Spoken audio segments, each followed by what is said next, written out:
kabar anak soleh dan soleha? Alhamdulillah, luar biasa. Allahu Akbar. Yes. Semoga tetap semangat ya. Bertemu lagi di sini dengan Bu Herti di pelajaran fikih.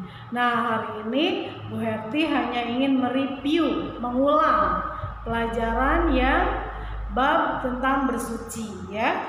Jadi Bu Herti ingin mengulang biar anak soleh dan soleha ingat kembali, ya, ingat, melekat dan tidak lupa lagi ya.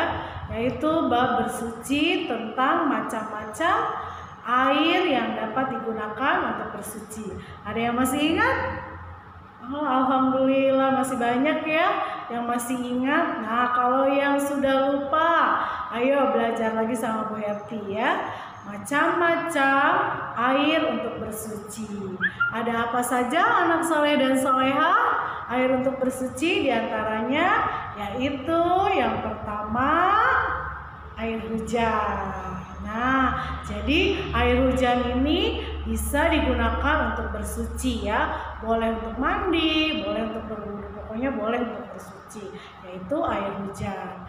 Yang kedua yaitu air sungai. Nah, jadi selain air hujan yang dapat digunakan untuk bersuci juga yaitu air sungai. Nah, jadi air sungai juga bisa digunakan untuk bersuci karena jumlah airnya yang sangat banyak. Bahkan anak soleh dan soleha jika mandi di situ, berwudu di situ itu diperbolehkan karena jumlah airnya yang sangat banyak dan juga mengalir. Jadi diperbolehkan untuk mandi, bersuci, berwudu itu ya, itu air sungai. Yang berikutnya yaitu air salju. Nah, jadi air salju juga. Loh, kok Bu Guru air salju? Iya, air salju itu misalkan air salju nih. Kita ambil air salju terus dicairkan. Nah, itu bisa digunakan untuk bersuci. Jadi selain air hujan, air sungai, air salju juga bisa digunakan untuk bersuci. Berikutnya yaitu air embun. Ada yang tahu air embun? Air embun itu air yang biasanya air embun itu banyaknya itu pada pagi hari ya. Adanya itu di pepohonan, di daun-daun, Nah, itu biasanya ada tetesan air embun. Nah, itu boleh digunakan untuk bersuci ya, anak soleh dan soleha.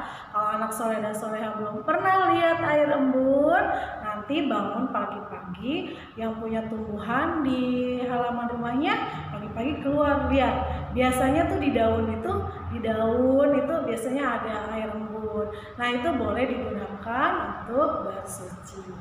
Selanjutnya ada air sumur. Nah, jadi air sumur ya boleh sumur. Kan kalau zaman dulu Bu Herti waktu kecil itu kan air sumurnya itu ditimba.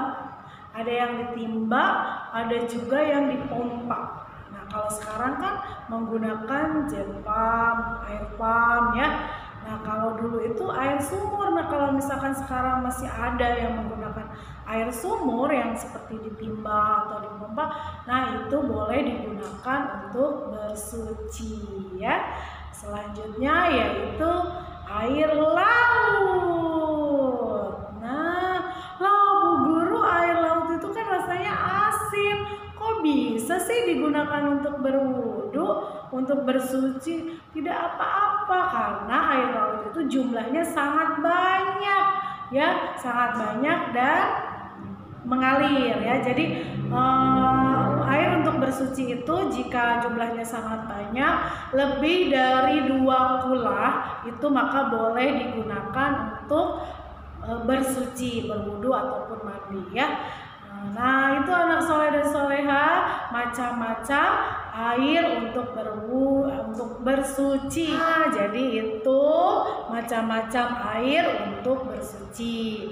Ada air hujan, ada air sungai, ada air salju, ada air embun, ada air mata air, ada juga air laut. Nah, itu anak soleh dan soleha 7 macam air yang bisa digunakan untuk bersuci ya. Jadi anak soleh dan soleha harus hafal, harus tahu. Jadi bersuci aku bolehlah pakai air teh manis, boleh tidak? Tidak boleh ya, selain yang 7 itu tidak boleh. Air sirup aja buat berwudu karena tidak ada air, boleh tidak? Tidak boleh ya, selain yang 7 itu. Walaupun mereka itu bisa diminum ya, suci untuk diminum, tapi tidak mensucikan ya. Jadi tidak boleh air susu misalkan, air coklat, air teh, ataupun air kopi itu tidak boleh untuk berwudu. Jadi anak soleh dan soleha sudah tahu ya sekarang.